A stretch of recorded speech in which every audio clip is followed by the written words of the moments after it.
두 분이 지난번에 못 들으셔서 그냥 빨리 다시 한번 복습할게요. 우리가 언약을 통해서 지금 성경을 보는 과정을 좀 가고 있거든요. 그리고 그 언약 속에 뭐가 있다고 그랬어요? 메타포라는 게 있다고 그랬습니다. 그 메타포의 가장 핵심적인 메타포가 성전이에요, 사실은. 성전. 그리고 이 메타포가 어디에서 주로 이렇게 뽑아낼 수 있냐면 창세기 3장 15절. 창세기 3장 15절이 무슨 언약이에요? 창세기 3장 15절? 예. 후손의 언약이죠. 근데 창세기 3장 15절만 보면은 후손의 언약인데 그게 아니라 창세기 3장 전체를 보면은 여러 가지 그 안에 내용들 안에 여러 가지 메타포가 숨겨져 있는 것을 볼 수 있습니다. 거기에서 보면은 일단 성전이 나오죠. 그리고 후손이라고 하는 메타포가 나옵니다. 그리고 전쟁이라고 하는 메타포가 나와요. 그리고 하나님의 나라라고 하는 메타포가 나온다고 그랬습니다. 첫 시간인가 둘째 시간에 했던 거를 다시 복습하는 거예요. 하나님의 나라. 또 여인이 등장하죠. 이런 메타포들을 가지고 있어요.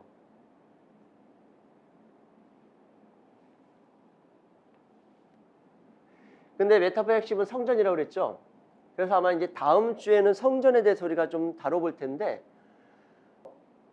이게 열리면은 생각지 않은 본문에서 이 성전이 등장하는 것들을 보게 됩니다. 지난 시간에 기억하시나요? 아브라함 언약, 횃불 언약을 이야기하면서 횃불 언약 속에 뭐가 숨겨져 있다고요? 횃불 언약 속에 뭐가 숨겨져 있다고요? 네. 자, 횃불 언약이 뭐였었어요? 횃불 언약이 왜 필요했었죠? 혹시 기억하시나요? 횃불 언약이 필요했었던 이유. 아브라함한테 창세기 12장 1절부터 3절까지 언약을 주시잖아요. 그쵸? 그 언약을 주셨는데 아브라함이 시간이 흘러도 뭔가 보이지 않으니까 하나님께서 또 말씀하시고 언약을 자꾸만 기억하게 하시는데 아브라함이 뭐라고 그러죠? 그 언약이 이루어질 걸 내가 어떻게 알 수 있습니까? 잘 믿겨지지 않는다라는 거죠. 그래서 하나님께서 아브라함을 부르셔서 물론 환상 중이지만 언약식을 치른다고요. 어떤 언약식? 횃불 언약식을 치른다고요.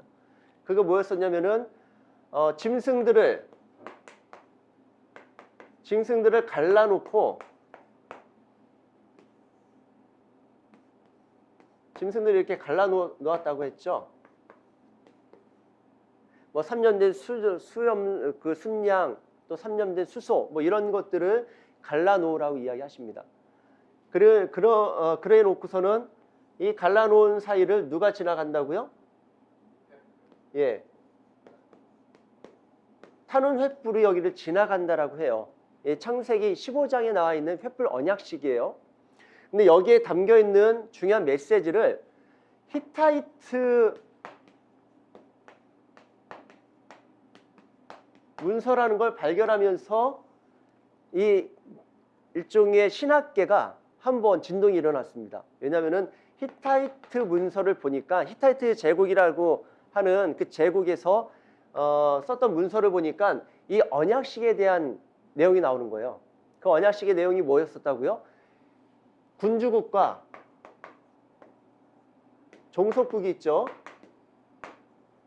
군주국과 종속국이 체결하는 언약의식이 나오는 거예요. 그 언약의식이 이거하고 똑같아요.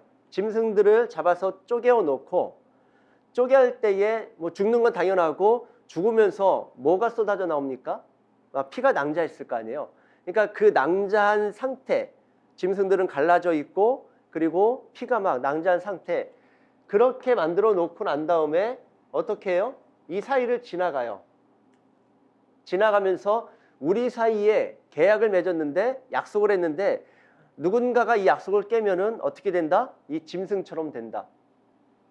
그래놓고서 그렇게 이 그 사이를 짐승들 사이 갈라놓은 짐승들 사이를 지나가게 되는데 일반적으로는 이 짐승들 사이를 누가 지나간다는 거예요? 양쪽 국가의 그 왕들이 지나갈 것 같은데 사실은 이 종속국들이 주로 지나가는 거죠. 이게 일종의 우리가 알고 있는 것처럼 조공 있죠, 조공. 조공 언약 같은 거예요. 종속국들이 전쟁이 지고 난 다음에 전쟁 배상금을 치르기도 하고 그리고 너희들이 이제는 내 군신국가가 됐어. 나의 종속국이 됐으니까 너네들은 나한테 조공을 바쳐야 된다는 거예요. 그래서 1년에 어느 정도의 조공을 우리가 바치겠습니다. 그렇게 약정서 쓸 거 아니에요. 그래 놓고서는 언약 체결식을 하는 거죠. 그러면 누구한테 책임이 거의 전부 다 떠넘겨지는 거예요. 군주국이 할 게 뭐예요? 우리가 알고 있는 것처럼 대하 드라마 같은 데서 보면은 너희들이 군신국가 또는 종속국으로서의 도리를 다 하면 조공을 온전히 바치고 나를 노엽게 하지 않으면 내가 너희들을 지켜줄 거야. 그래서 만약에 다른 나라가 너희들을 쳐들어오면은 내가 어떻게 하겠다라는 거예요?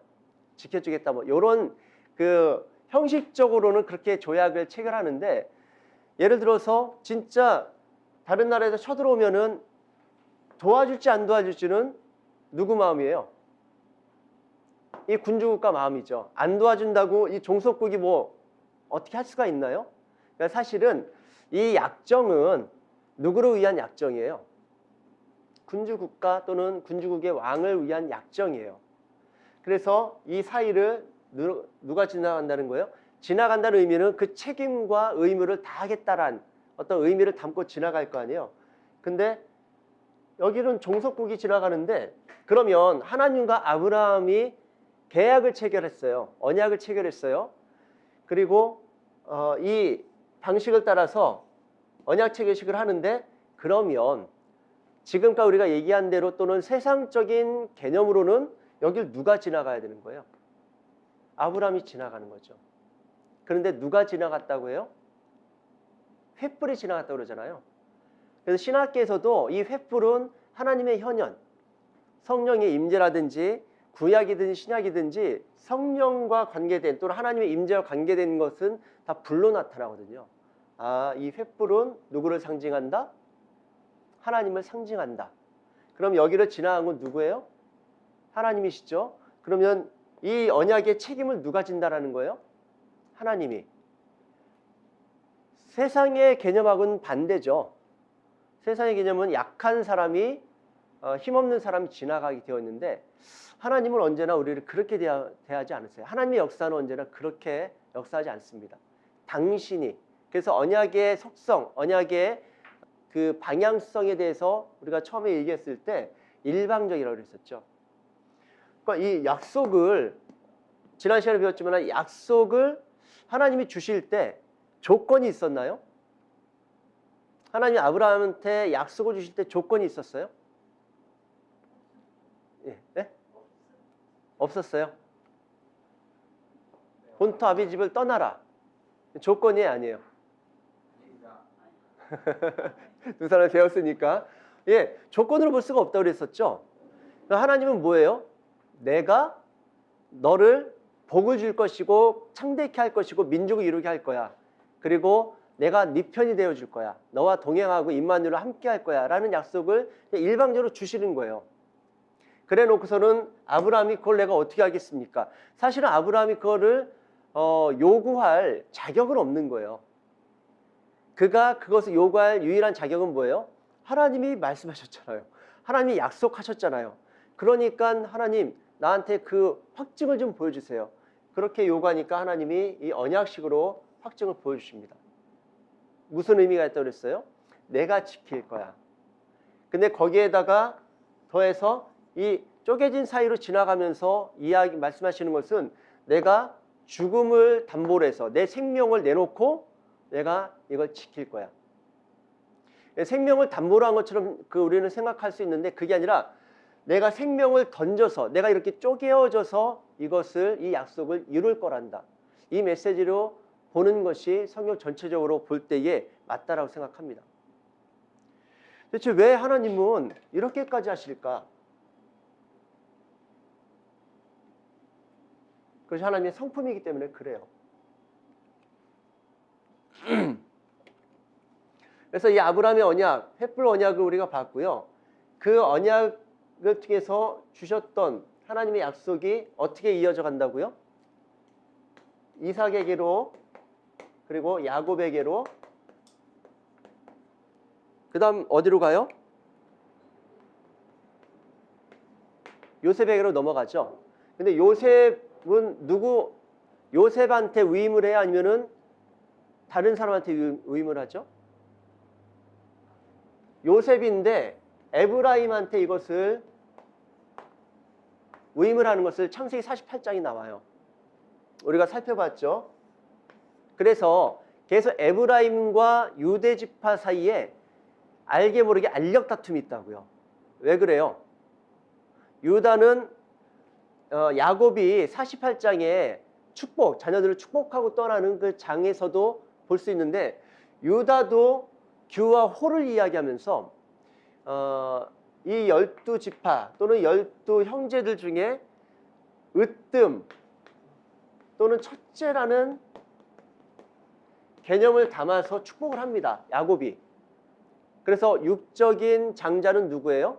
그 장자권이 누구에게 가요? 다윗한테 가는, 그러니까 다윗이란다.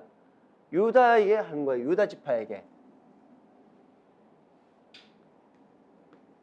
근데 영적 장자의 명분은 누구에게 있다고요?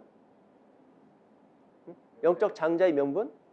그게 역대상에 보면, 역대상 5장에 나올 거예요.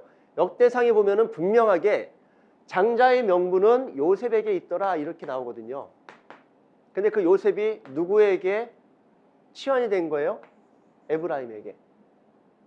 그러니까 영적 장자는 누구에게 위임됐다? 에브라임에 위임됐다라고 이들이 생각하고 12지파가 생각하는 거예요. 근데 육적 장자는 유다이고요. 이 알력 다툼을 계속 알게 모르게 하고 있는 것을 볼 수 있습니다.